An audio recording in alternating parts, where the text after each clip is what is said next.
Everyone, welcome back to a new video. সেদিন সন্ধ্যেবেলা আমি আর দিদি মিলে চলে গেছিলাম আমাদের বনগাঁর নিউলি ওপেন একটা ক্যাফেতে, যেটার নাম হলো গিনিজ নিউট্রিনেস্ট।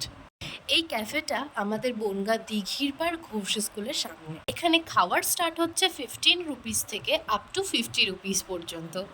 এখানে পাওয়া যায় বিভিন্ন রকমের চাট, যেমন সামোসা চাট, কর্ন চাট, পিনাট চাট, অনেক রকমের স্যান্ডউইচ যেমন 2 layers, 3 layers with different type of stuffings. এখানে পাওয়া যায় অনেক রকমের স্মুদি, এখানে পাওয়া যায় অনেক রকম ফ্লেভারের milkshake, mocktail, juice, fruit juice, coffee, cold coffee, lassi, ice cream. আমরা এখানে অর্ডার করেছিলাম দুটো 3 লেয়ার চিকেন চিজ স্যান্ডউইচ, যেটা 5 মিনিটসের মধ্যে চলে এসেছিল। এর প্রাইস ছিল 50 রুপিস। ভিডিও শেষে দিদির কাছে জেনে নিয়েছিলাম যে এত সুন্দর একটা ছোট্ট ক্যাফে রিজনেবল প্রাইস এ খোলার কারণ কি। কারণটা জানতে হলে ভিডিওটা লাস্ট অবধি দেখতে হবে। তারপর আমি অর্ডার করেছিলাম অরিও চকলেট স্মুদি, যেটা নিয়ে আমি আর দিদি মারপিট করছিলাম।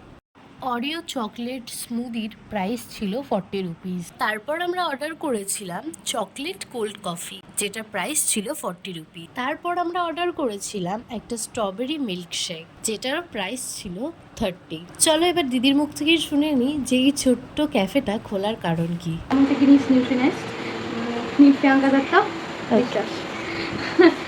অ্যাকচুয়ালি এই শপটা আমি আগের মাসে মানে লাস্ট মান্থ 12 মেতে খুলি। এটা জাস্ট একটা আমার আর আমার হাজব্যান্ড প্রচণ্ড আমরা ফুডি, ভীষণ ফুডি। আমরা যেরকম খাই আর খেতে মানে খাওয়াতেও ভীষণ ভালোবাসি, তো তার জন্য এটা খোলা, ঠিক আছে। আর অন্য সেরকম কোনোই ব্যাপার না। আর রিজনেবল কেন প্রাইসটা, এটা আমি আমার কমেন্টসেও দেখেছি। বনগাঁ ছেড়ে আমি যদি চাঁদপাড়া বা গোপালনগরেও এই রেটে কখনো কেউ দিতে পারে না, ঠিক আছে।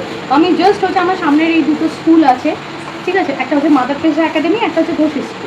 তো এখানে সব লিটল বেবিজরা আসে, ওরা মানে ভীষণ, ওরাও আমার সঙ্গে দেখছি খুব তালে তাল মিলিয়ে আমাকে অনেক সময় হেল্পও করছে যদি আমার দিতে কিছু দেরি হয়ে যাচ্ছে। ওরা ওদের প্যারেন্টসদেরকে বলছে, দেখছো না আন্টি একা হাতে করছে। বিকেলবেলা অবশ্যই আমার হাজব্যান্ড থাকেন আমার সঙ্গে, উনিও school teacher, primary school teacher. তো সেরকম কোনো রিজন নেই, হ্যাঁ। আর আমি চাই যাতে সবাই টেস্টটা করি। আমি নিজে কলকাতা নিয়ে, ঠিক আছে, তো আমি চাই যে আমার টেস্ট, আমি জানি না, আমার মনে হয় যে সবারই ভালো লাগছে।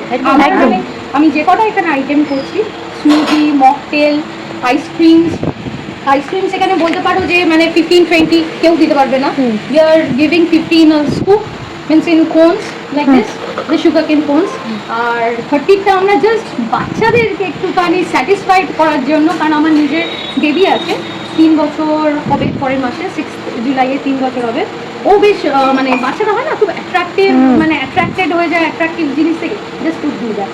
একটা বিষয় যেটা আমি বলতে একেবারেই ভুলে গেছি, সেটা হচ্ছে আমার ড্যাড মামাম, মানে হচ্ছে আমার হাজব্যান্ডের, মানে আমার ইনলসরা, ওকে, ঠিক আছে, ওনারাও ভীষণ সাপোর্টিভ।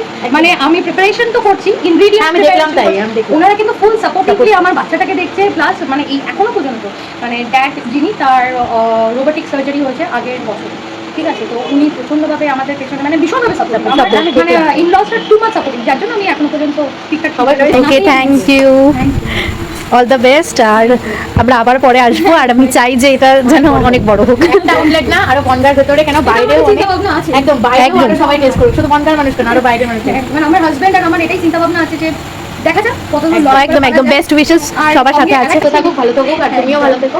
থ্যাংক ইউ, আশা করি তোমরা আবারও একদম।